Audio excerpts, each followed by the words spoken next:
Captured on our undercover cameras, it's a sight most of us have never seen or even imagined, and something many breeders don't want you to see. All their little faces looking at us from the cages.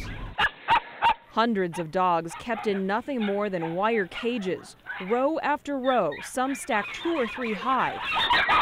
It's the only life they've ever known. Even though they're left in those cages, you know, year in and year out, all they ever want every single day is human contact.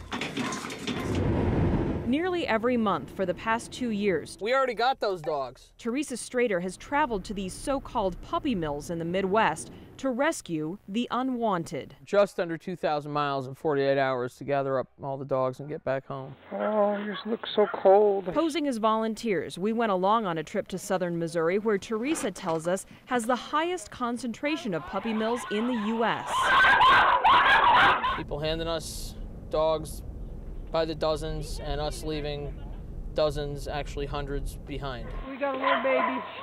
He's a sweetheart. Every time she makes a trip, she's given lists of hundreds of dogs for her to take, all with an expiration date. Once that list is compiled, there is almost always a deadline.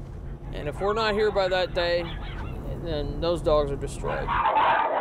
To meet the public's demand, puppies are sold to pet stores at 8 weeks old. 2 more over here, too. If they're not sold and they can't breed, How old's the Cavalier? they become an unnecessary expense. To them, these dogs are livestock. How old is this guy? He's about 8 months old. Does he have any problems or anything? Nothing. Eyes or nothing? Just what happened? He's just older than people want. Teresa knows some of these dogs have a chance, so she fights for the ones who don't. I got like 10 young females counting her. You don't need them all. Come on, let me have her. I begged as hard as I could, and the answer was no. You know, she's going to breed her. We were able to get one short-haired Dachshund, Yeah, it's okay. but the other will be left out in the cold by itself, with only a plastic barrel for shelter.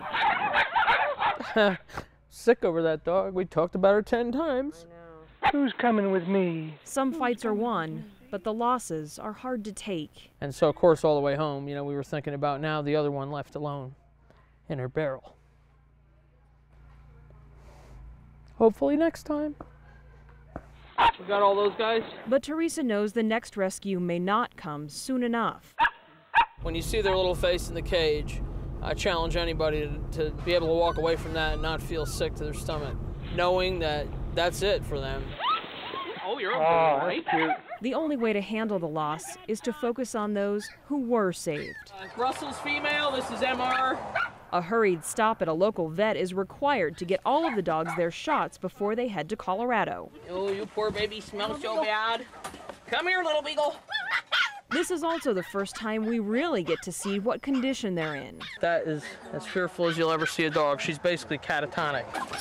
But soon enough, these dogs will begin to understand that life is about to get much better. Little tails wagging. This is the beginning of the life they've always deserved.